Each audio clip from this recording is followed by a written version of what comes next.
Welcome back. You're watching First Up here on India Today, and let's get you the story, the horrifying story that the world is waking up to this Wednesday morning.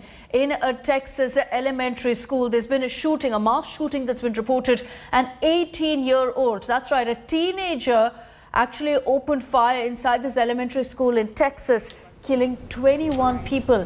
18 children between the ages of 5 to 11 have been shot dead, along with 3 teachers. The shooter, identified as Salvador Ramos, was shot dead by the U.S. police. He was armed with a handgun as well as a rifle. According to the U.S. police, Ramos shot his grandmother before heading to school. Security was beefed up. Parents were asked to stay away from the campus. Students were transported thereby to a safe location away from the elementary school as soon as police got the information of the attack. Unfortunately, by then already, there were several casualties who were reported. All schools in Texas were locked down after reports of this gunman opening fire came to light inside the Robb Elementary School. U.S. President Joe Biden, who's currently not in America, condemned the deadly attack and ordered that U.S. flags be flown at half-staff at the White House and all other public buildings. It's put the focus again on gun control in America. Biden thereby has called for Americans to stand up against the country's powerful pro-gun lobby, saying it's time to turn this pain into action for every citizen of this country. An 18-year-old with a handgun and a rifle killing 21 people, 18 kids have died, and the painful, horrific process of identifying these children is now underway. These kinds of mass shootings never happen with the kind of frequency they happen in America. Why? Why are we willing to live with this carnage? Why do we keep letting this happen?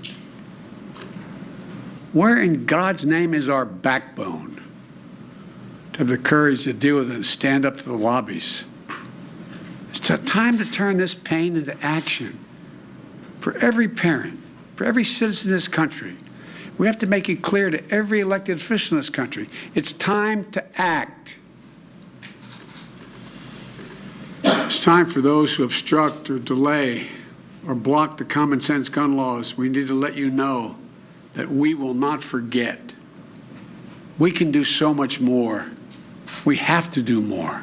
There are families who are in mourning right now, and the state of Texas is in mourning with them for the reality that these parents are not going to be able to pick up their children. Our job is multifold. First, to make sure we address exactly what happened at this crime scene, and then second, to make sure we take that information and do everything that is necessary to ensure that crime scenes like this are not going to be repeated in the future, and that we're going to be able to ensure the safety and security of our schools. I can confirm right now that we have several injuries, adults and students, and we do have some deaths. The suspect is deceased at this point.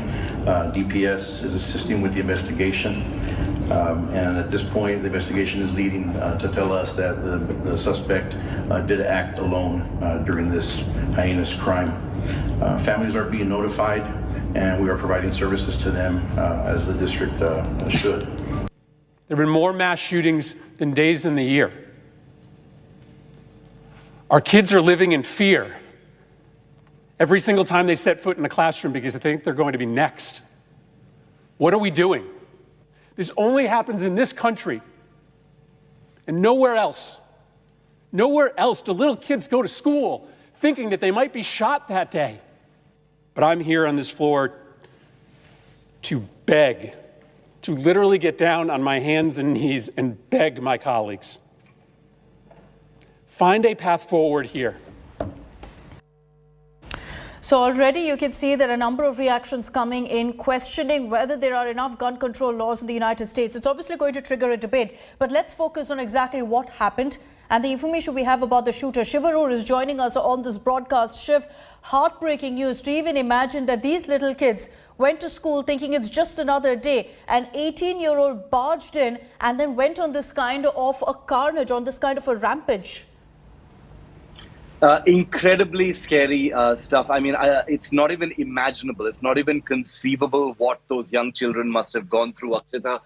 The only thing we know is that this the shooter Salvador Ramos, who's 18 years old, identified as a local who grew up in Uvalde, Texas, and not anywhere else. Happened to buy these two firearms not very long ago. He even flaunted pictures of those firearms on social media, apparently, according to local reports. He was just 18 years old, so just into adulthood. He stormed into that school, obviously completely familiar, with the layout, the surroundings. He was a local, so why precisely he targeted this place is not known just yet. There must have been some other reason. Whatever be the case, he has ended up massacring 18 children and 3 adults, including a special education teacher.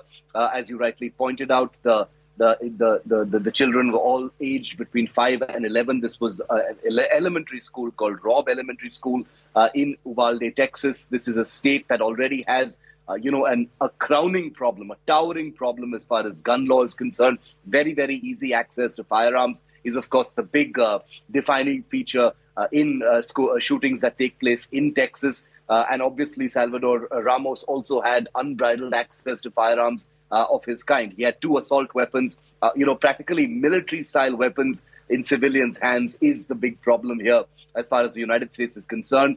There was one security personnel who managed to shoot down Salvador Ramos, about 45 minutes into the shooting. And this was even before he actually waited for backup.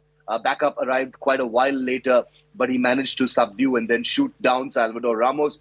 But it was not enough to save the lives of 21 people who were massacred in this. And these are fast, rapid-firing assault weapons that he was carrying, Akshita. And these are weapons that are capable of, unloading sprays of ammunition, capable of inflicting large numbers of casualties in very little time. So if this was a confined space, as it probably was because this was an elementary school, then it should surprise no one that this much blood has been spilled. The blood of innocents, the blood of young children. There's a lot of outrage, a lot of sort of indignation in the political landscape of the United States. But I think we should all be very, very skeptical when we listen to U.S. politicians today. You've heard the U.S. president talk about the time, for pain to be translated into action. But I would recommend to all viewers and those consuming this heartbreaking story to take the words of U.S. politicians, the U.S. government today, with a huge bucket of salt, because this may be the worst school shooting in the last 10 years in the United States, but it is not by far the worst shooting that has taken place in the United States. So expect, a lot of crying, a lot of weeping for the children. That is genuine. But from the activists, from the political landscape, there's going to be a lot of manure shoveling, which doesn't really translate into anything. At least that's what the skeptic in me says, Akshita. Absolutely. And the reason for that is simply because they've never really walked the talk before, have they, Shiv? I just want to focus right now on the information that we have about the shooter, this 18-year-old gunman, Salvador Ramos, who has shot and killed 18 school children as well as several adults at that elementary school. He had messaged a stranger. What we're picking up is that he put out a message on Instagram, sent it across to a girl, to her account, saying, "I'm about to." That's exactly what he said, just hours before he opened fire on the children. Reportedly even sent a picture of the guns he had. He attended, in fact, the high school. He studied in this exact school, in the Abbott school, and then went to that school and then went to the elementary school. He reportedly shot his grandmother before driving to the school armed with a handgun and possibly a rifle as well. This shooter tagged a stranger on that Instagram picture of guns. The information that we're getting right now, Shiv, is scary because, from what we're picking up about the shooter, he'd planned this. He was armed to the teeth. He was even wearing body armor, reportedly. He was equipped with a handgun. We're picking up that he even possibly had a rifle with him. Entered that school with the clear intention of ensuring that there were as many casualties as possible. And as we're putting out that information, Shiv, this boy, this 18-year-old, I'm not going to refer to him as a man, this boy was armed to the teeth. He had a handgun, which is legal for him in Texas, as shocking as it is. He had a rifle as well. And beyond that, also, he shot his grandmother before entering the school. Okay, I want to take this across to Gurmeet Sori, journalist who's joining us from New York. Gurmeet, the kind of information that we're picking up right now is scary, it's shocking, it's disturbing. What's the information that we have right now about the 18-year-old shooter? Absolutely, Akshita. It is, you're right, the right word is scary here, because it's hard to imagine that we're getting up in the morning, sending kids to school, little kids to school, 9 and 10-year-olds are going to school, and we don't know, this is their safe haven. Are they really safe in a school? Not out of all the places, are they safe in schools anymore? We don't really know much about the shooter. His name has been identified as, Salvador Ramos, and he's the one who was targeting the school. And whether he ended up by chance, according to the law enforcement, or he drove there intentionally, that is still a bit unclear right now. But the gunman appeared to have crashed his pickup truck through the barrier at the school before heading inside. And also, he didn't just go and stand in the hallway and start shooting, as we know. He actually went classroom to classroom, shooting kids over there. And of the kids that are injured and some that have died, there were 3 kids. One of them was 9-year-old and 2 of them were 10-year-old kids that were injured and dead in this incident. So it's really, really sad that this is the kind of this is just a sad moment for all of us, and this is a horrific incident that happened today. Breaking to imagine. The information that we're getting right now, Gurmeet, is that they're still in the process of identifying these children. That DNA tests are being conducted on the parents as we speak. Unfortunately, I think because of the kids are minors, so their identities, of course, are being withheld. So I don't know if we're going to be hearing the children's identities anytime soon, but they're only going to be releasing the ages of all of them as of right now. And also the recent reports that had come out, so now it's 19 people dead. So I'm not sure right now if one of the people that was taken to the hospital is died, but there are 19 children that have died and 2 adults so far, not including the gunman. And like you said earlier, also the grandmother of the shooter, he first shot his grandmother and then he ended up going to the school and shooting other people there. Also, point to note here is that one of the people who was shot, who was injured, he survived. He is still in critically stable condition. One of the people is a border control person who was nearby. He heard the shooting and he went to the screen before the backup even arrived. He went in there and he tried to shoot the gunman himself. He's the one who shot Salvador Ramos and killed him. Gurmeet, what most of us can't wrap our head around is that this 18-year-old who shot at so many children as well as teachers inside that school could legally actually have that firearm with him. He could legally have a handgun with him.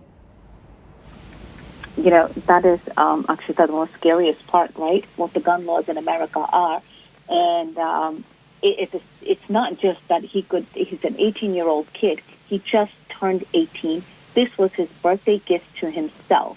And on one of the posts, I think he had also posted this was his own birthday gift to himself. And this was his first act that he did for his birthday, going out there and killing children with his guns. So, and these were not just regular handguns. These, if you can take a look at it, these are actually assault rifles. And also the accessibility, the ease and the accessibility of guns in America is really sad and scary, because anyone can walk in certain states. You just have to produce your driver's license and you can walk out with a gun. It's that easy. There's no background checks being done in some states because it's not required. So you can have people with mental health problems. You can have psychotic people going there. And as long as you have a license, you're good to go. There's no questions asked. So it's like going outside and buying a sandwich or getting a drink for yourself. You just walk out with a gun. 18-year-old child is walking around with semi-automatics. Your Second Amendment right to bear arms, to protect yourself, I can understand up to a certain extent. But to what extent do you need military-style ammunition in your house? Who are you protecting yourself from with that kind of ammunition? That's the scary part to think of.